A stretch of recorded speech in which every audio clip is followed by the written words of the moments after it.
Support comes from the Missouri Forest Products Association, saluting Earth Day on April 22nd with an ongoing commitment to help offset carbon emissions with sustainable harvesting of Missouri forests.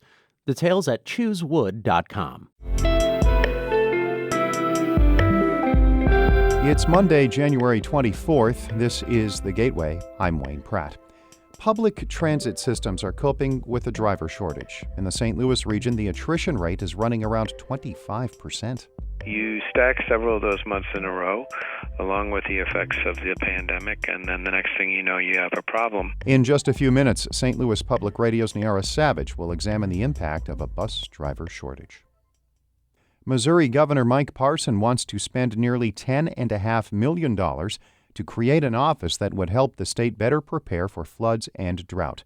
Missouri Department of Natural Resources spokeswoman Connie Patterson tells the Post-Dispatch the proposed Missouri Hydrology Information Center is part of the state's response to those 2019 floods in the Missouri and Mississippi River basins that caused roughly $20 billion damage.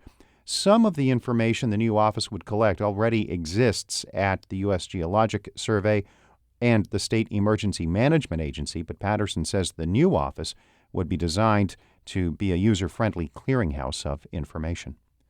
New research finds some high school students in North St. Louis have trouble getting access to period products like tampons and pads. As St. Louis Public Radio's Shayla Farzan reports, these students are also more likely to miss school. In the study, St. Louis University researchers surveyed more than 100 female students at Jennings Senior High School. Nearly 2/3 reported they couldn't afford to buy period products when they needed them, and 1/3 said they had missed school because they didn't have tampons or pads. Jennings assistant principal and study co-author Chrislyn Billingsley says many students come to her office or go to the school nurse asking for period products. Anything that kids might need to have them in school, I think we have to have it. Pads and tampons fits on that list. A Democratic Missouri lawmaker has introduced a bill this session that would require school districts to provide free period products. A previous Republican-led effort stalled in 2018. I'm Shayla Farzan, St. Louis Public Radio. Illinois police chiefs are telling state lawmakers what they need to combat rising crime.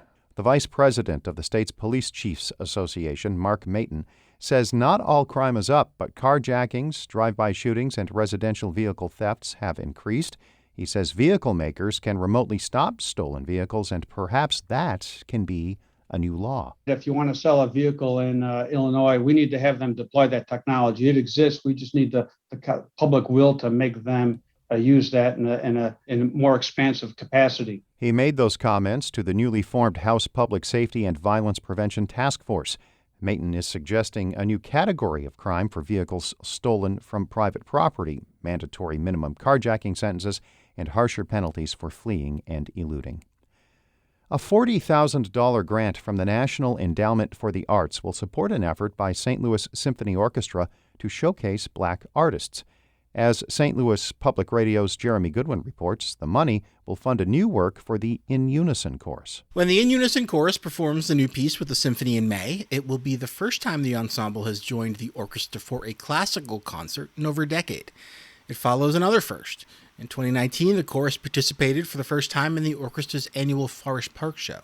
St. Louis Symphony President and CEO Marie-Hélène Bernard says the grant provides a chance to support young composers in general, but it's also supporting Black artists and how they are contributing to creating a really interesting catalog for music for symphony orchestras.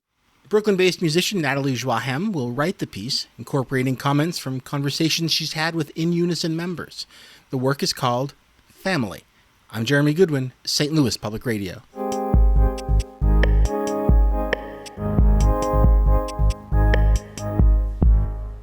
Transit agencies throughout the nation are struggling to keep up, and Metro Transit is no exception. Hiring and retaining enough bus drivers are proving especially challenging. As St. Louis Public Radio's Niara Savage reports, multiple service cuts to the transit system are also making it difficult for riders to get to where they need to go. I'm standing at a bus stop in downtown St. Louis on one of the city's busiest routes. Bus riders here are waiting much longer than usual in the often bitter cold for buses that may arrive late or sometimes not at all. That's because there aren't enough bus drivers, and the city's transit agency has made service cuts to try to adapt.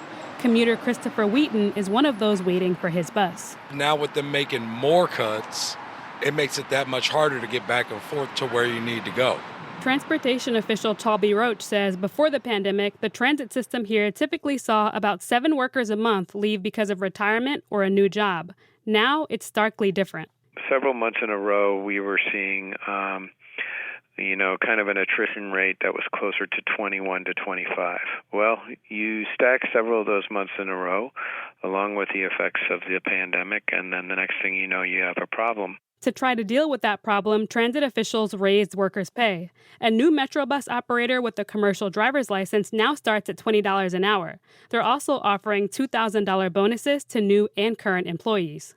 Even with these new incentives, Talby Roach says finding qualified bus drivers remains a challenge. Not just anybody can drive a 40-foot bus. There's no question.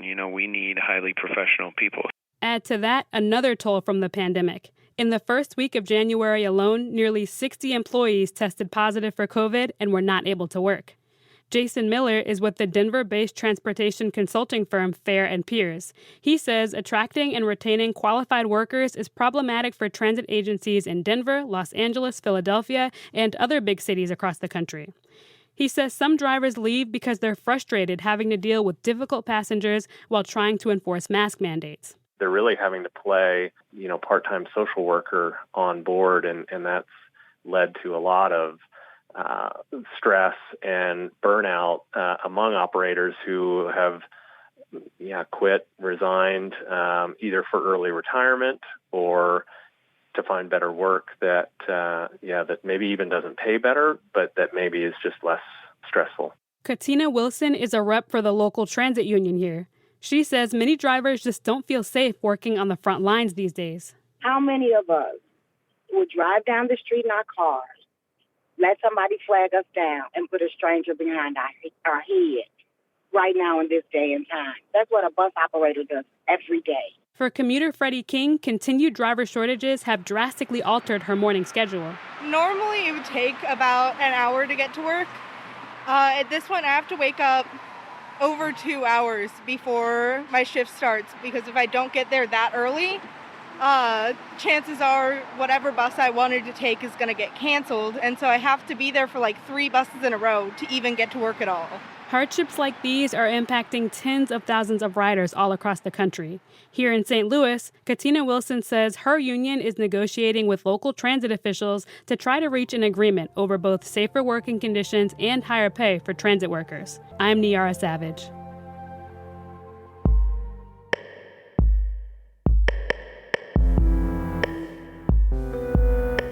Our David Casares helped edit that report. Shula Newman is the executive editor of St. Louis Public Radio, a listener-supported service of the University of Missouri St. Louis. Music by Ryan McNeely of Adult Fur. Before wrapping up, I was out on Friday and missed an opportunity to thank one of the many vital behind-the-scenes colleagues here at St. Louis Public Radio. Our visual communications specialist, David Kovaluk, is moving on to his next professional challenge. David has been invaluable over the past 5 years. You've likely seen his digital artwork and photos on our website. If we needed an idea to come to life visually, David was the person to make it happen. And he was always willing to jump in at a moment's notice to help, no matter the task. We will miss him around here, but we are excited to see what he'll accomplish in his next career chapter. I'm Wayne Pratt. This has been The Gateway. Support comes from the Missouri Forest Products Association, saluting Earth Day on April 22nd with an ongoing commitment to help offset carbon emissions with sustainable harvesting of Missouri forests. Details at choosewood.com.